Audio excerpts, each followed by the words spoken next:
We are back in episode 4.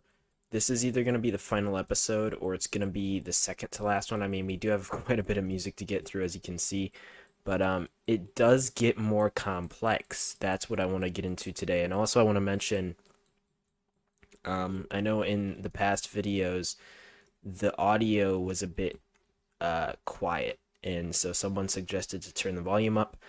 Um, I'm going to take that suggestion because I want to make this video as least, as best as it can be, honestly.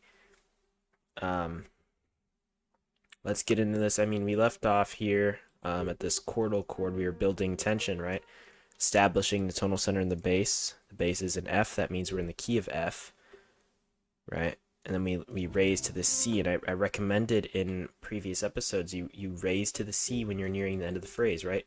You notice how in these two measures we go up to the C, and in the rhythm again it's just similar to the flag parade. We have a pretty fast-paced rhythm, and the rhythm up here, look, the rhythm is in triplets. That is a really fast rhythm, right?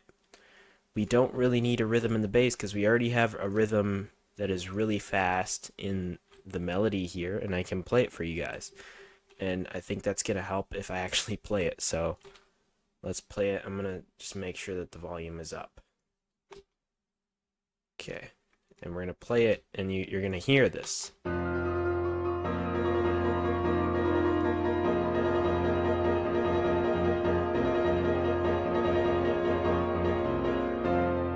So there's already fast notes. So if you're trying to build intensity, if you have a piece that is really fast, and again, the piece we're looking at today is the flag parade, but this applies to any score. But we're using the flag parade as an example, and again, we can look at other scores in the future. You look at this chord. This is the chord, okay?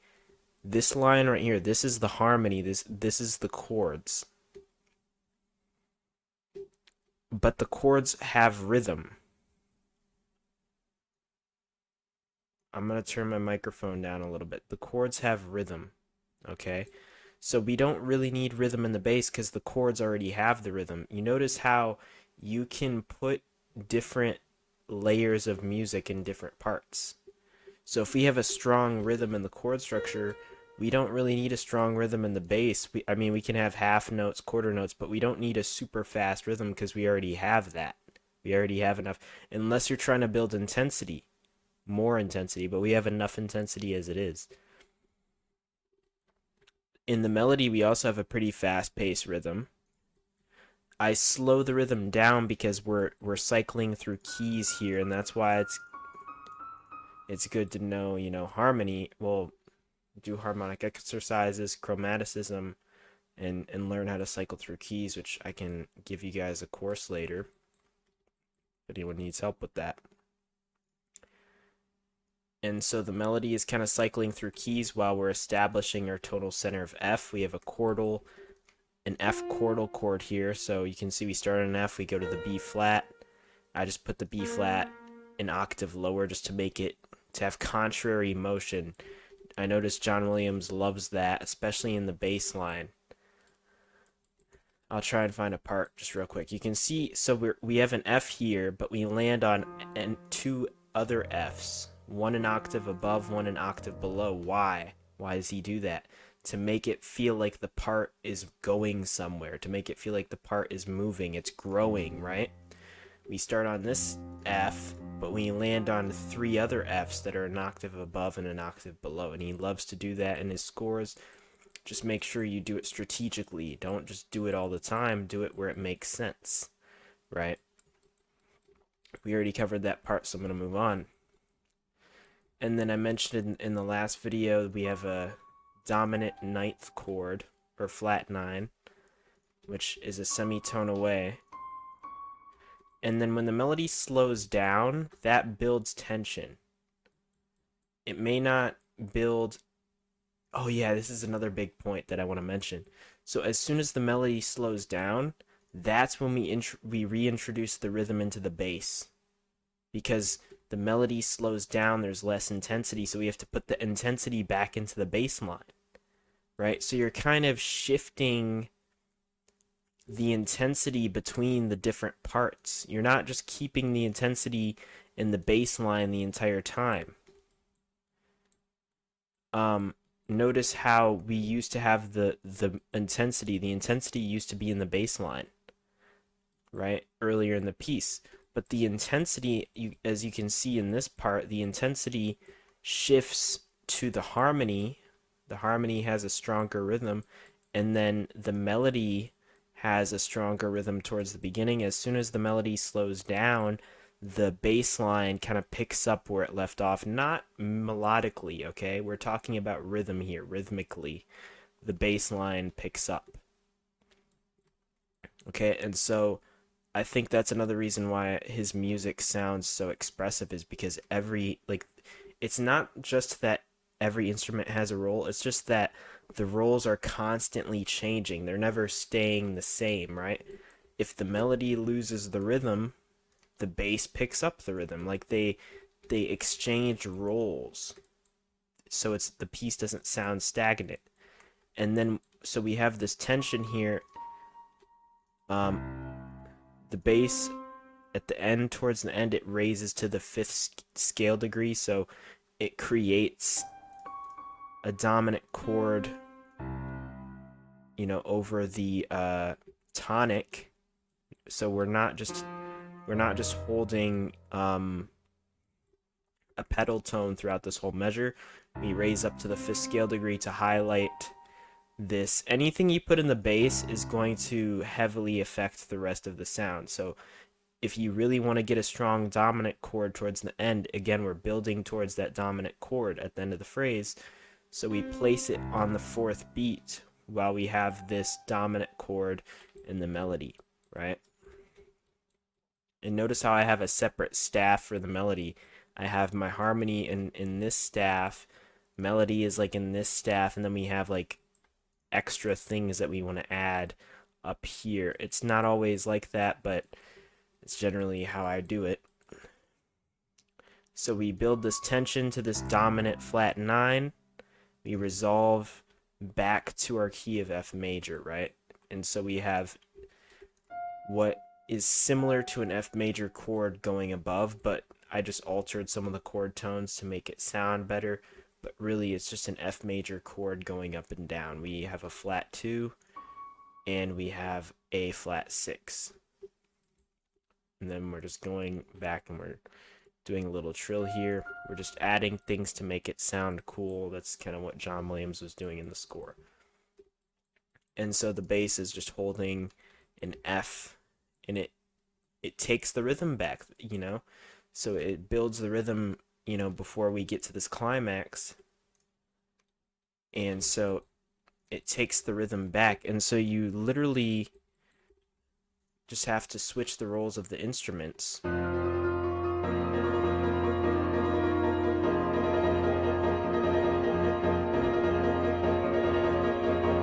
we resolve.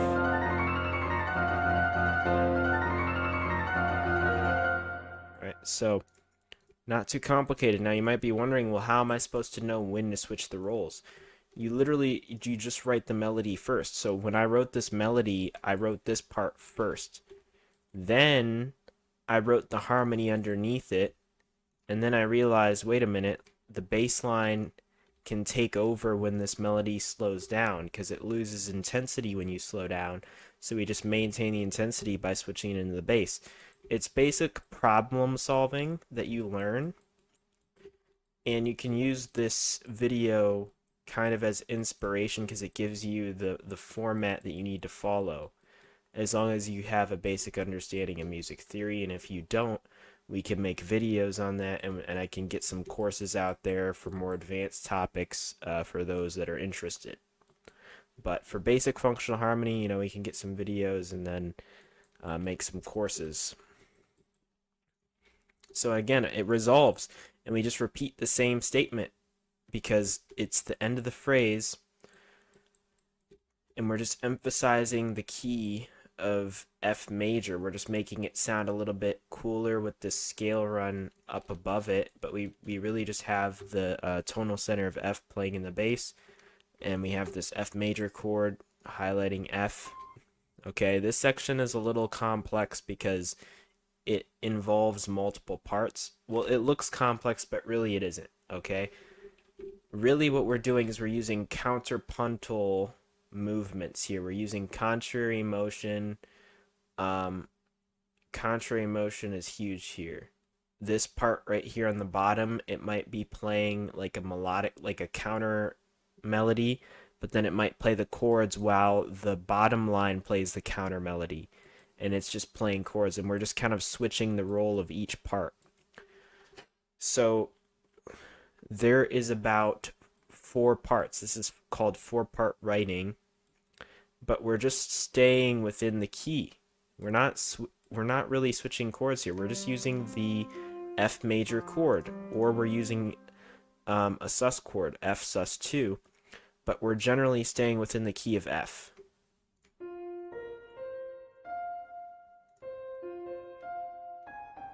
But we have this flat 3 here, and we have a flat 7, right? So occasionally we'll use notes outside of the key, right? But as long as we maintain the tonal center, like we have this F chord playing underneath, it's fine. And things like this you just kind of have to experiment with. Like, you're gonna have to experiment with 4-part writing. If you don't understand it, again, this is something, you know, we can make some videos or we can make some courses on, and this is why like a base understanding of music theory is kind of important. But if you think you can do this, you can go for it. You don't have to. And this isn't strict counterpoint either. This isn't like you have to play it like this, or you can't, you know, you can't move in fourths, you know, you can't move in fifths.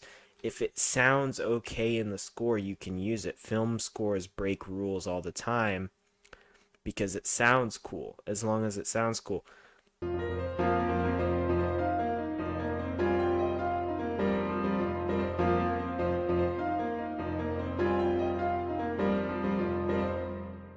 Right.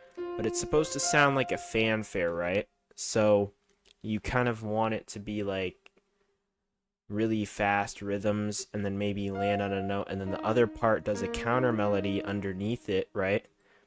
And when this part pauses, this part moves. Whenever there's a part that's pausing, there's another part that's moving, right? And then this harmony here, highlighting, you know, the tonal center, starts moving as soon as this bottom part stops moving. So we're always having a part moving. The bass is kind of doing its own thing here. And you could, you know, technically you could just have a chord playing through this whole thing. You know, looking at John Williams' score, I actually think that's what he had. But again, you don't have to go exactly by what he had. You can kind of alter. We have the general idea. He kind of had part writing, and whenever a part was not moving, another part took over with a counter melody, and you have to take into consideration what came before. You can't just play random stuff. Notice how this, it's repeated, right? It's repeated, but it's an octave lower. So we're taking into consideration what came before, and you learn these techniques. How do you learn these techniques? You learn them by, again, looking at scores, I guess, right? Going and looking at the scores and seeing how did they create those melodies.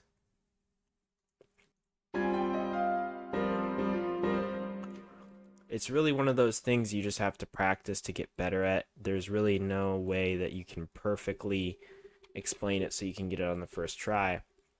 But the point of these videos are to guide you, to show you, how do I start this process? How do I start writing this, right? Without sounding random, you know, with actually having an intention when I'm composing, but also having the creativity to actually write something. That's the challenge.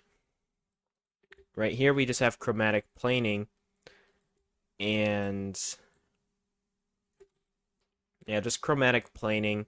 Try to make it sound musical, and then I repeated it, lowered, because that's what John Williams did. He kind of went down an octave and did like a response. It's a call and response type melody right here. So we have a call, which is up in the woodwinds, the upper woodwinds high brass, and we have a response in the French horns, right? And again, the bass is just highlighting the tonal center. We just have some rhythms down there. And then guess what? We're back in the melody, and this is where we can get into phrase structure. I don't know if I'm going to go in depth today because I kind of want to finish the piece before we do that, but just keep in mind that we're back where we started, or near where we started. We're repeating this melody, right? So just keep that in mind. I don't have to go over this. If you want to see what we did here, you can watch previous episodes, but I covered this exact melody because if you go back here, we did this earlier. So that's why it's important. Watch those earlier episodes because we covered this stuff. Look, this is the same melody. The only thing I'm going to cover about this, I'm just going to cover one more thing, is we didn't do the exact same thing twice. And let me show you what I mean by that. So before, the only thing that we played was this line, right, in the melody. The first thing that we played was this line here. We didn't play anything else underneath it, really. We had the bass line, but that was it. This time we're going to have this, and this is called a parallel melodies, and I think I covered this, actually, so I'm not going to cover it again. But the idea is we're just building, right? Because we're later in the piece, we want it to sound more interesting.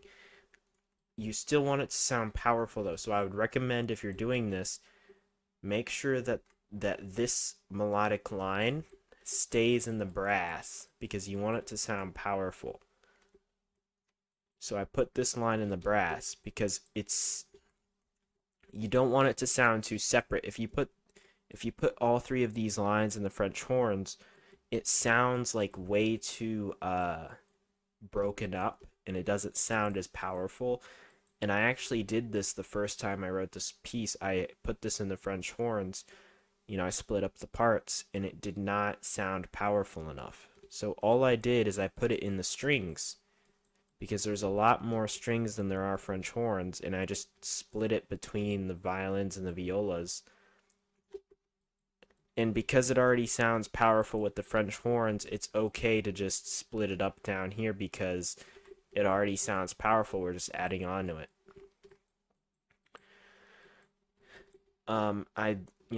Yeah, so you just want to do that. Just keep that in mind. The orchestration is going to matter, and that's another topic again to be studied separately, right? So a lot of these things in this series can be studied separately. And then we're just back to, things that I covered earlier. Chromatic planing, make it sound musical. We got ornaments up top. I already covered this in the last episode, so yeah. And then we have a modulation to a new key, right? And we do the same thing. More chromatic planing. We have the bass line obviously establishing that tonal center. And then we're back to this new melody here, which I already covered. And then this is where it gets, I guess this is where we can analyze again.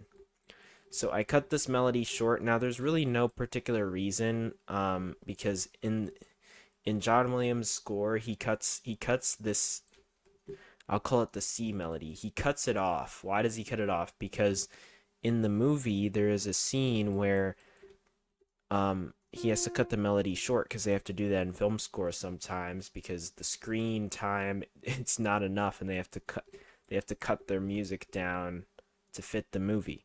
Now, there was really no reason for me to do this. You can extend the phrase, to 8 bars if you wish, and then play this. That would actually make it sound more realistic. I like the sound when it just comes in because it's more surprising because the phrase, if I did the full phrase, it would have actually been 10 bars, because if you remember, when the melody resolves, where is it?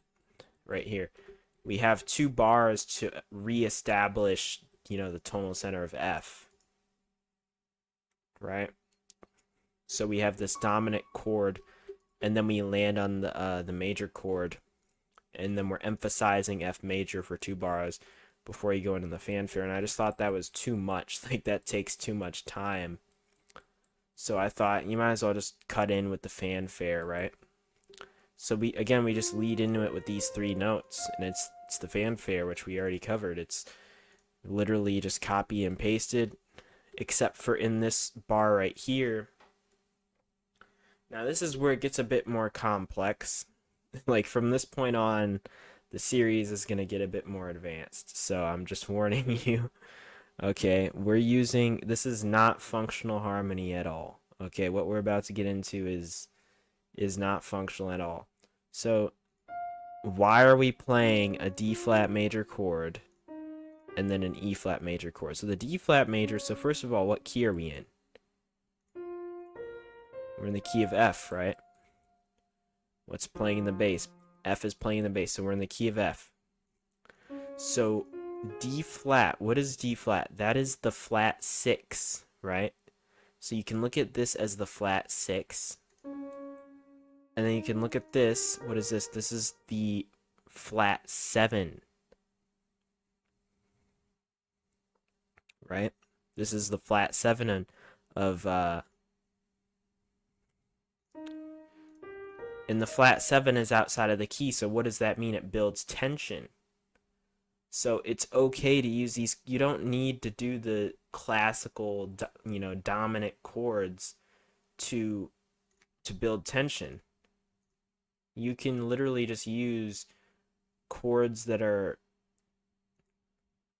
foreign enough to the key that you're in that they sound like they're building tension. And then why do we have an A flat major chord running over this? Because A flat major contains most of the notes that are in D flat and E flat, while at the same time leading into this new section, which starts on a high D. And really, this section is in G minor, okay? This section is in G minor. So basically, I already had wrote this measure right here, but in order to connect to this phrase, you have to have a scale, right? That's what John Williams used, at least in this piece, right? We're using the techniques from the Flag Parade. Okay, so considering the Flag Parade, to connect this measure to this measure, what can we use? We're just looking at these chords. What is a scale we can have that goes over top of these chords that includes all of the notes, and it effectively leads in to the note that we're trying to land on? Remember, it doesn't have to correlate with the key of G. And I should actually put a key signature here, because that's the key. Technically, it's G minor, right?